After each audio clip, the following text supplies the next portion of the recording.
O Preço da Desonra é um mangá escrito e desenhado pelo Hiroshi Hirata, que acompanha várias missões de um guerreiro caçador de recompensas pelo Japão antigo. Esse mangá foi escrito originalmente lá nos anos 70, mas ele foi publicado recentemente aqui no Brasil pela primeiríssima vez pelos meus amigos lá da editora Pipoque Nankin. Eu comprei o mangá ali, achei incrível, achei uma história obrigatória pra quem é fã de samurai, então por isso quero falar sobre ela aqui com vocês. E pra ficar uma análise interessante, eu vou comparar com dois outros mangás de samurai que eu curto muito, que é o Vagabond e o Rurouni Kenshin, ou Samurai X. Então vamos lá que a gente vai falar muito de samurai hoje. E aí, meus amigos, tudo certo? Eu sou o Kaique, se você for novo aqui no canal e quiser se inscrever, é só clicar aqui embaixo. Se puder deixar aquele gostei, eu também agradeço. E se quiser me seguir no Instagram, o link tá aqui embaixo também, porque eu tô sempre falando sobre mangás, quadrinhos e cultura pop por lá. Então, pra gente começar a falar do Preço da Desonra, ou Kubidai Ri Kyukenin, que é o título original, primeiro eu vou explicar o tema central dessa história, que é a cobrança das promissórias de sangue que eram feitas lá na antiguidade do Japão. Lá na época do shogunato, no Japão antigo, existia um costume em momentos de guerra e batalha que autorizava uma pessoa que estava prestes a morrer a oferecer um pagamento em dinheiro em troca de uma trégua que preservasse a sua vida. Por exemplo, dois samurais lutam, um é derrotado e quando o outro vai dar o golpe final, o derrotado diz: peraí, e oferece um contrato marcado com o sangue da sua própria mão, oferecendo um futuro pagamento em dinheiro caso a vida dessa pessoa que assinou seja preservada. E existe todo um conjunto de regras, direitos e deveres em relação à cobrança dessas promissórias de sangue. E é isso que é o cenário explorado por esse mangá. O protagonista da história é o Hanshiro, um guerreiro que é contratado por pessoas que têm promissórias para fazer a cobrança dos pagamentos por elas. Ele é um bushi, que é a definição de um guerreiro que não é considerado samurai porque não trabalha diretamente para um senhor. Justamente porque ele é um cobrador de promissórias, como se fosse um mercenário. É tipo uma mistura do Boba Fett de Star Wars com um samurai. Mais ou menos isso. E aqui no mangá a gente acompanha diferentes contos de missões que o Hanshiro tem que fazer para cobrar essas promissórias. O protagonista é o mesmo durante o mangá inteiro, mas esses contos são meio que independentes. Você vê ele indo para lugares diferentes, conhecendo pessoas diferentes e fazendo missões distintas, entendeu? Por isso que eu digo que é mais ou menos uma coleção de contos. E lembrando que o Preço da Desonra é vendido exclusivamente lá na Amazon. E o link para você comprar o mangá tá aqui na descrição. E lembrando que é um mangá bem adulto. Se você for criança, fale com seus pais antes de comprar. Então, primeiro vamos falar sobre a história e depois sobre a arte do mangá. Primeiro, o que eu acho mais importante. O que faz o Preço da Desonra ser uma história de samurai muito única, bem característica e diferente, é a forma como ela apresenta conflitos relacionados ao código de honra dos samurai. Porque a história tem situações em que seguir a honra do Bushido, do caminho do samurai honrado, nem sempre é o mais certo a se fazer. O que acontece é que, por mais que a emissão dessas promissórias fosse realmente permitida,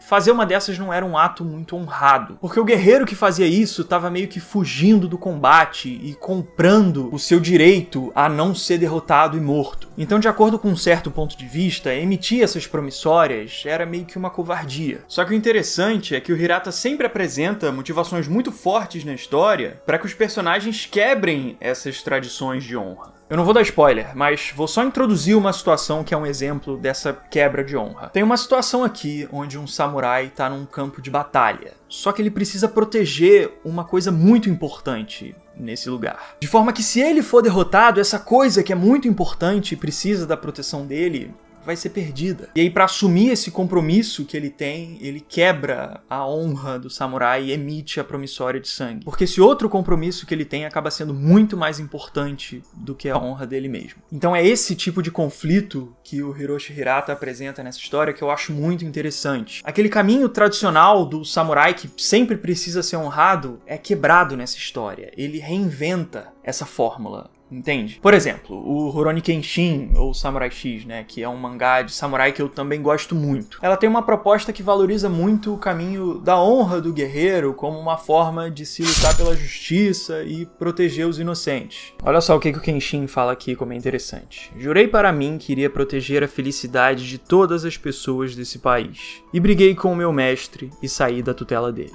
Eu acreditava que poderia fazer isso com o estilo Hiten Mitsurugi. Então ele tem essa proposta de mostrar o Kenshin sempre seguindo um caminho honrado para poder lutar pelo bem. Mas aqui em Kubidai, as linhas entre a honra, o certo e o errado são totalmente misturadas, de forma que quase nunca existem soluções obviamente justas, mas sim pontos de vista diferentes e conflitantes de pessoas diferentes. E assim a história acaba apresentando os seus heróis e vilões de maneiras muito surpreendentes, porque ela vai revelando aos poucos as motivações de cada personagem, de forma que inicialmente um personagem que parecia estar certo dentro do caminho da honra, na verdade só queria se dar bem, e aquele que parecia ser desonrado, errado, na verdade estava lutando por uma causa muito mais nobre, entendeu? Ele inverte valores e quebra expectativas de uma forma muito interessante. É uma história zero previsível. Eu achei bem surpreendente. E todo o conjunto de regras que envolve essa cobrança das promissórias também é muito bem explorado aqui dentro da história. Principalmente por causa do Hanshiro, o protagonista, que explora os recursos desse sistema para fazer as cobranças dele. Por exemplo, a história explica que se uma pessoa que assinou uma promissória morre num futuro, essa dívida é herdada por pessoas do clã ou da família desse falecido, entendeu? E aí o Hanshiro usa essas regras para traçar as estratégias dele. Ele faz um trabalho meio que de detetive, investigando a pessoa de quem ele vai cobrar, porque grande parte do trabalho da cobrança é a argumentação, ele explicar para a pessoa de onde veio a promissória, por que ela tem que pagar e o que ela pode perder se não pagar também. Existe todo um argumento e uma investigação e uma estratégia para a cobrança das promissórias. Por exemplo, tem um determinado capítulo onde ele vai até um castelo de um senhor muito poderoso para fazer uma cobrança. Só que esse cara se recusa a pagar e ainda manda os guardas atrás do Hanshiro pra matar a dívida. Ele quer fazer uma queima de arquivo com o cara. Só que na hora que os guardas vão atacar o Hanshiro, ele mete a mão pro alto e fala: "Pera aí todo mundo." E aí ele diz que se ele não sair vivo desse castelo dentro de 30 minutos, o senhor dono da propriedade vai perder uma coisa que tem muito valor pra ele. Porque o Hanshiro já tinha investigado o cara, sabia que alguma coisa assim podia acontecer, já tinha rastreado ali como que ele poderia fazer meio que uma chantagem contra o cara, se ele não quisesse pagar a dívida. Então ele já estava com tudo armado antes de ir lá cobrar, porque ele tem essa parte bem investigativa e astuta, sabe? Mas além de criar essas estratégias para fazer as cobranças dele, o Hanshiro de vez em quando também tem que resolver as coisas na porrada. Ele é um guerreiro extremamente habilidoso e forte, daqueles assim que quase ninguém consegue derrotar em duelo. E a história simplesmente estabelece ele dessa forma do início ao fim.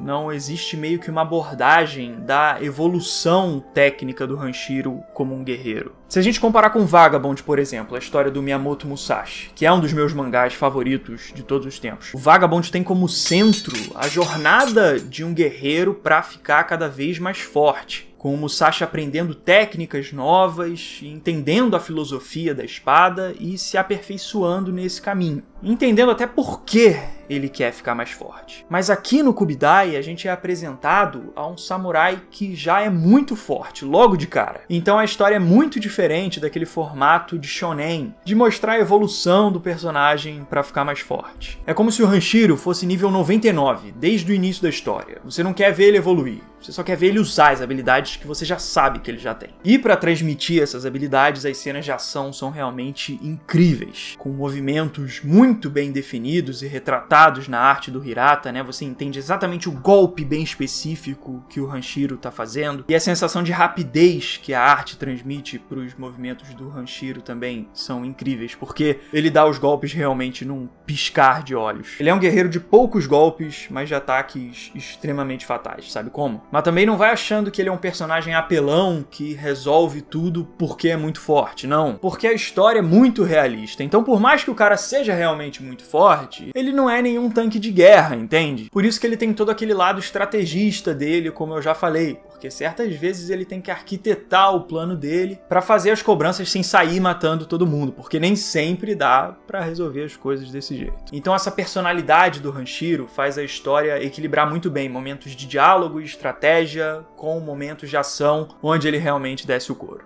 E lembrando que tem um vídeo aqui no canal com uma entrevista com um dos editores desse mangá, o Daniel Lopes, lá da Pipoca Nanquim, onde ele falou muito, inclusive, sobre o processo de edição desse mangá aqui, beleza? Se você quer conhecer, tem um vídeo aqui muito maneiro sobre esse assunto. Vou deixar marcado nos cards e na descrição. Terminando aqui a falar sobre a arte, né? Esse mangá parece realmente um conjunto de pinturas clássicas sobre mangá. É uma coletânea de obras de arte orientais na sua mão. Ele tem um traço bem característico de mangá mais antigo, acho que com traços um pouco mais curvos e com uma proposta um pouco mais realista. Por exemplo, se você comparar os rostos que o Hiroshi Hirata desenha no Preço da Desonra com os que o Takehiko Inoue desenha no Vagabond, você vê como o Hirata desenha pessoas que parecem ser mais reais, assim, pessoas mais comuns mesmo. Eu, pelo menos, sinto que o cara tá simplesmente desenhando alguém que realmente existiu no Japão, enquanto o Takehiko faz uma versão estilizada, né, de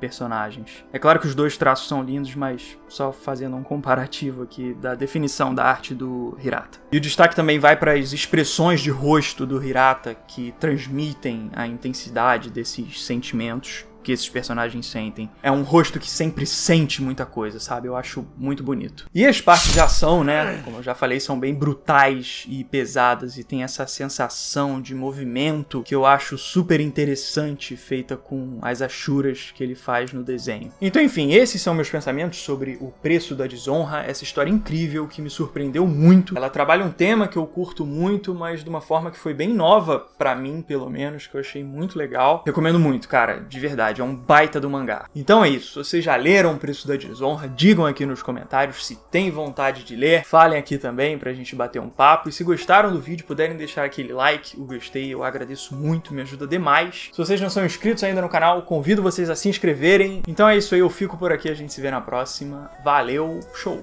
E um abraço.